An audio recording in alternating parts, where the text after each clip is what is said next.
Oggi a Dai Roma News. La Roma dipende da Dybala e Lukaku. E allora, Renato Sanchez. Paura o fragilità? Il cammino della Roma prosegue. Il Friedkin Group è sostenitore ufficiale della Ryder Cup. No Zaleschi no. Zaleschi no. Zaleschi no. Inizia Dai Roma News. Eccoci ad una nuova edizione di Dai Roma News. Prima di iniziare ti ricordo di mettere un mi piace e non mancare di iscriverti al nostro canale.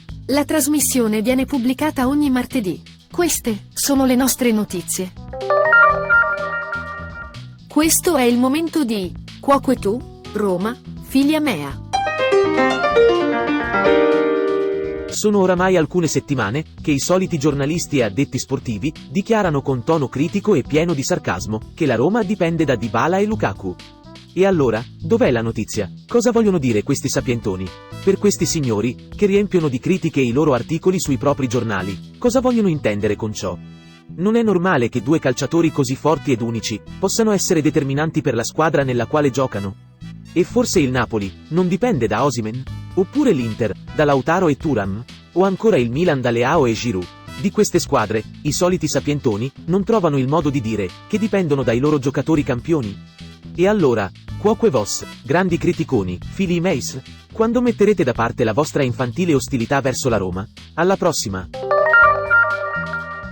Nessun allenamento in preparazione. Renato Sanchez dopo 25 minuti, giocati contro la Salernitana, ha subito uno strappo alla coscia, che lo ha fermato per oltre 15 giorni.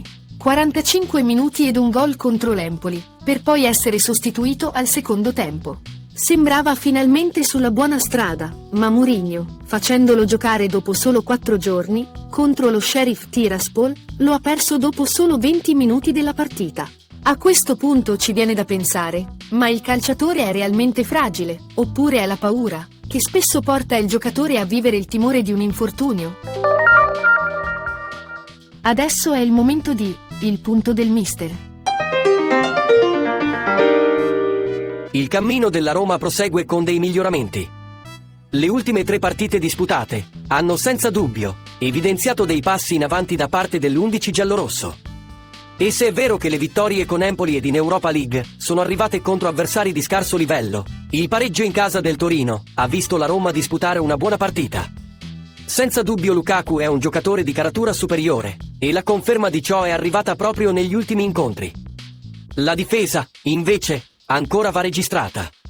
Indica è troppo lento e va in difficoltà contro attaccanti veloci. Ancora deve imparare come muoversi in anticipo, specialmente quando è puntato dall'attaccante avversario. Ma oggi vorrei porre l'accento su un giocatore che Mourinho sta utilizzando poco, Edoardo Bove. È un gioiellino di famiglia, che già si è confermato l'anno scorso con grandi prestazioni, gol molto pesanti ed una continuità da veterano. Sinceramente non capisco perché il nostro allenatore gli stia dando così poco spazio.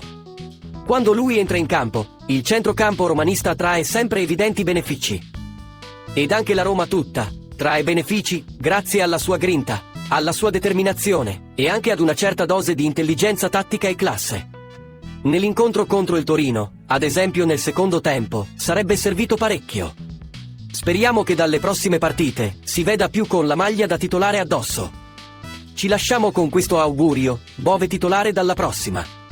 È un giovane ed è bravo, merita più continuità. Giusto Mourinho? Sempre forza Roma!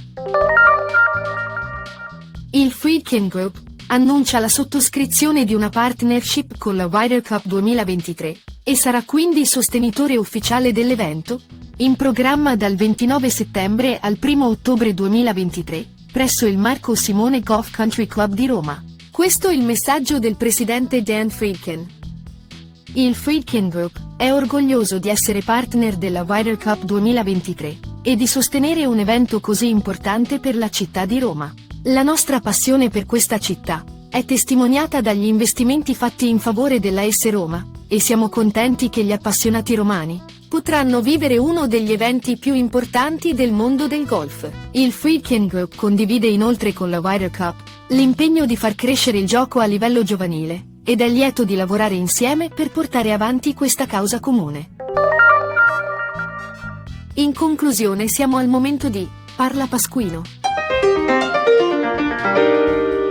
Quando dopo il vantaggio, Con la rete realizzata da Lukaku contro il Torino, Mourinho ha sostituito El Shaarawy con Zalewski. Ho urlato: no, Zalewski no, Zalewski no, Zalewski no. Poteva far entrare chiunque, ma Zalewski no. Adesso non voglio dire che la squadra ha pareggiato per colpa di Zalewski, anche perché l'errore più evidente lo ha commesso Paredes, che perdendo la palla, presso l'area avversaria, ha concesso un contropiede al Torino, costringendo Christensen a commettere il fallo, che ha portato al pareggio. Ma Zalewski, specialmente dopo la sostituzione di Spinazzola, non è stato mai in grado di fermare il suo diretto avversario, che sulla fascia destra ha tempestato la squadra di almeno 3 cross pericolosissimi. Testimonianza è l'arrabbiatura di Mancini, che per poco non lo ha divorato. Non difende più bene, non riesce più a saltare l'avversario. E allora, dove ha messo la testa il giocatore? Forse si sente già un giocatore arrivato? A mio parere, per il momento Mourinho non lo deve far giocare, se non dopo che il ragazzo si sia ripreso da un bruttissimo periodo, e che si rimetta in linea con un perfetto atteggiamento. E con ciò, ho detto tutto. E quindi, dai Roma! Siamo giunti al termine di Dai Roma News. Se ti è piaciuta la trasmissione metti un mi piace. Ricorda di seguire le nostre notizie, iscrivendoti al nostro canale. Per riascoltarci, noi pubblichiamo ogni martedì. L'appuntamento è alla prossima edizione.